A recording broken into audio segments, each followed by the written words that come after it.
महासमर। एक, लेखक नरेंद्र कोहली। बंधन।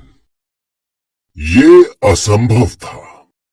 घटना से पूर्व तो इसकी कल्पना ही नहीं की जा सकती थी। घटित हो जाने के बाद भी देवव्रत को इसका विश्वास नहीं हो रहा था। ऐसा संभव कैसे था? असंभव, असंभव।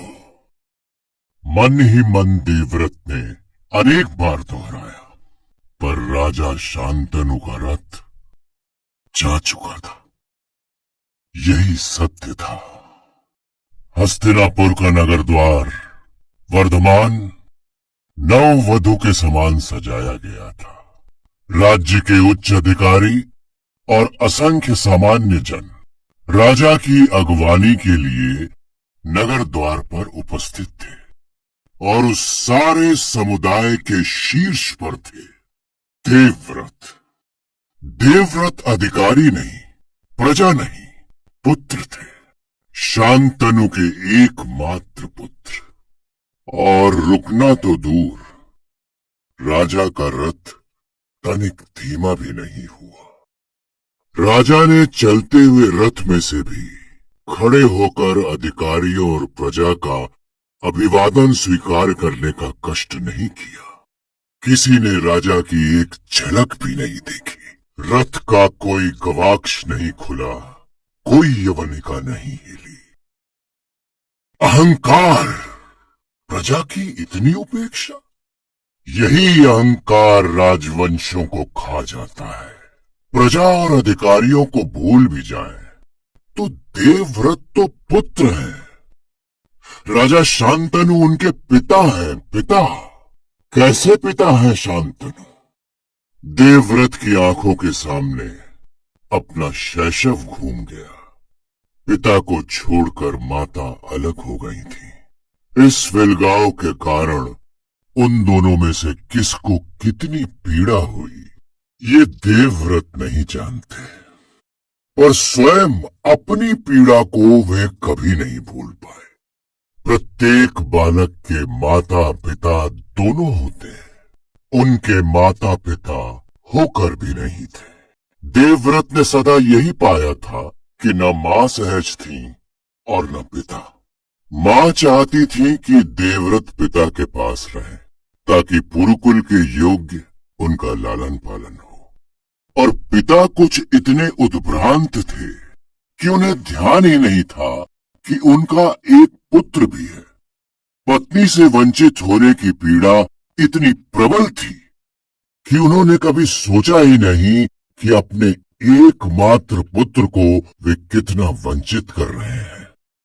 देवव्रत का शैशव, बाल्यावस्था, किशोरावस्था, तरुणाई, वय के ये सारे खंड विभिन्न ऋषियों के साथ उनके आश्रमों के कठोर अनुशासन में कट गए। तपस्वी गुरुओं के कठोर अनुशासन से निबद्ध कर्तव्य मिश्रित स्नेह उन्हें बहुत मिला, किंतु माता पिता का सर्व क्षमाशील वात्सल्य। और तभी से देवव्रत के मन में परिवार, समाज और संसार को लेकर अनेक प्रश्न उठते रहे हैं। परिवार क्या है? पति पत्नी का परस्पर आकर्षण एक दूसरे को सम्मान और स्वतंत्रता देने में है, या अपने सुख के लिए अन्य प्राणी को अपनी इच्छाओं का दास बना लेने में? यदि दूसरे पक्ष के सुख के लिए स्वयं को खपा देना परिवार का आधार है, तो दूसरे पक्ष की कामना ही क्यों होती है? स्त्री पुरुष विवाह क्यों करते हैं? अपनी रिक्ति को भरने के लिए, या दूसरे पक्ष के अभावों को दूर करने के लिए, या परस्पर एक दूसरे का सहारा बन अपनी अपनी अपूर्णता को पूर्णता में बदलने के लिए? वात्सल्य क्या है? व्यक्ति संतान अपने सुख के लिए चाहता है। क्या संतान वो खिलौना नहीं है जिसे बालक अपने खेलने के लिए मांगता है? बालक को खिलौने का सुख कभी अभीष्ट नहीं हुआ।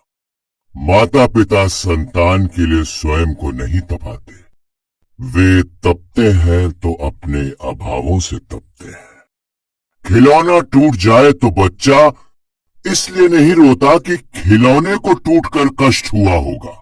वो तो इसलिए रोता है कि उसकी संपत्ति नष्ट हो गई है। जिससे खेलकर उसे सुख मिलता था, वो आधार नष्ट हो गया है। देवव्रत के मन में प्रश्नों के हथौड़े चलते ही रहते हैं। संतान सुख, वात्सल्य सुख, सुख है क्या? अपनी सुविधा को सुख मानते हैं या अपने अहंकार की पुष्टि को या मन की अनुकूलता को? देवव्रत अपने मन की प्रतिकूलता को बहुत जल्दी अनुकूलता में बदल लेते हैं। किंतु बात देवव्रत की नहीं है, बात तो राजा शांतनु की है।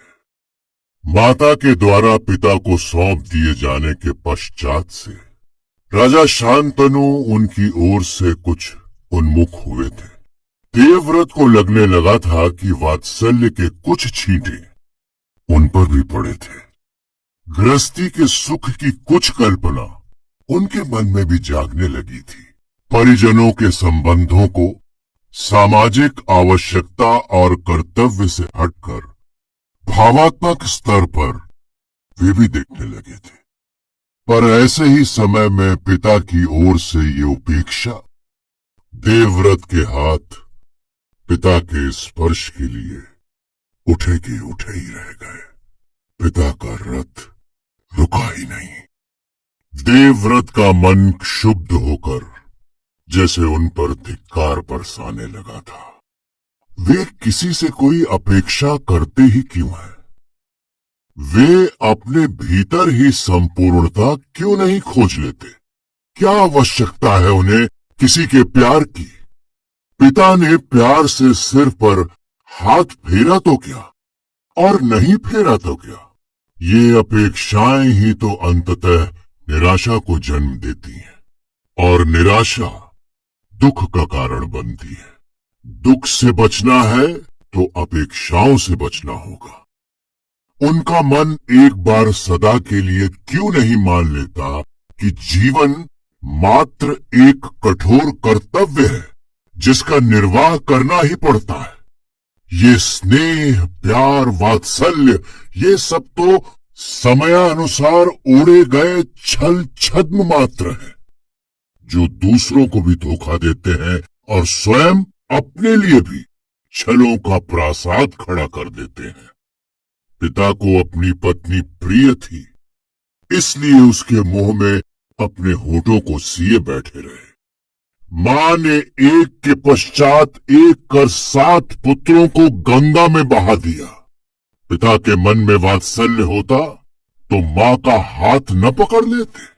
हाँ, देवव्रत की बारी आई तो उन्होंने मां का हाथ पकड़ा भी था, पर पत्नी से दूर होने का इतना शोक हुआ उन्हें कि उनका एक पुत्र अभी भी जीवित था। जिस पुत्र की रक्षा के लिए पत्नी की इच्छा के प्रतिकूल चले थे, उसी पुत्र को भूल गए। उन्हें कभी ध्यान भी आया कि देवव्रत कहाँ है?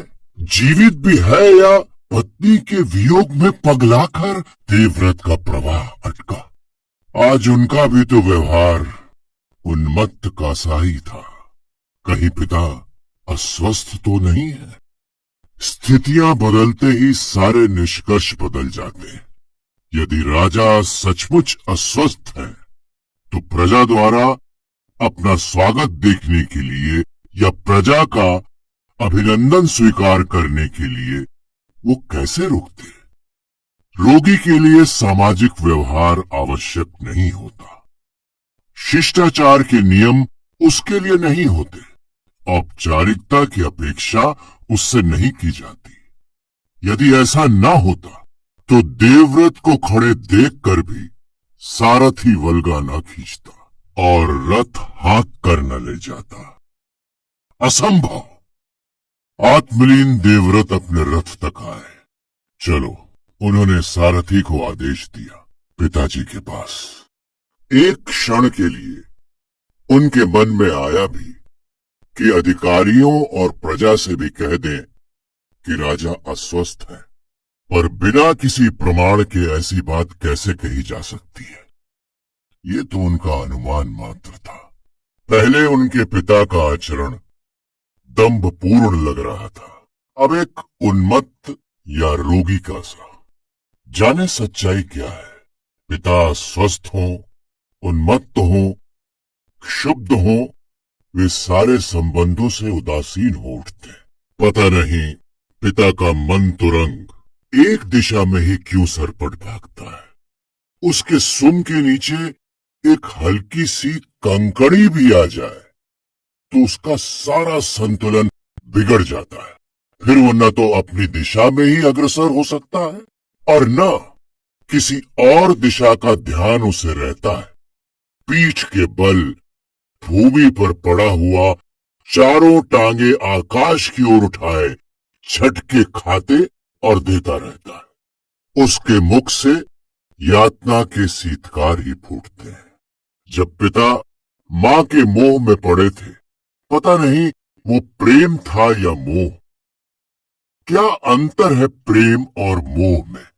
कभी कभी देवव्रत को मोह, प्रेम, श्रद्धा, भक्ति सब अलग अलग मूर्तिमान होते दिखाई देते हैं और कभी सब गड्ढमड्ढ हो जाते हैं। इस समय तो वो ये भी स्पष्ट नहीं समझ पा रहे कि ये पिता का प्रासाद था या उन्माद। ऐसी अस्पष्ट सी स्थिति में देवव्रत राज्य के अधिकारियों को क्या कह सकते हैं? वे लोग अपने राजा की अगवानी के लिए आए थे। राजा आ चुके हैं, नगर में प्रवेश कर चुके हैं, संभवतः इस समय अपने महल में होंगे। यदि थोड़ी देर रुककर उन्होंने प्रजा का अभिवादन स्वीकार कर लिया होता तो प्रजा उनका जय जयकार कर उन पर पुष्प वर्षा कर अपने अपने घर लौट जाती। राजा रुके नहीं है तो प्रजा तो जाएगी ही। देवव्रत को लगा वे स्वयं भी सहज नहीं हो पा रहे हैं। उनके भीतर के द्वंद्व और असमंजस उन्हें कुछ स्पष्ट निर्णय नहीं करने देते और वे निष्क्रिय से खड़े रह जाते हैं। उनकी निष्क्रियता के भी तो अनेक अर्थ लगाए जा सकते हैं। संभव है कि इस समय उनके इस प्रकार चुपचाप चले जाने के विषय में भी पीछे टीका टिप्पणी हो रही हो। लोग राजा शांतनु के आचरण के स्थान पर उन्हीं के आचरण की समीक्षा कर रहे हो। पर अब देवव्रत लौट नहीं सकते थे। उनका रथ काफी आगे बढ़ाया था।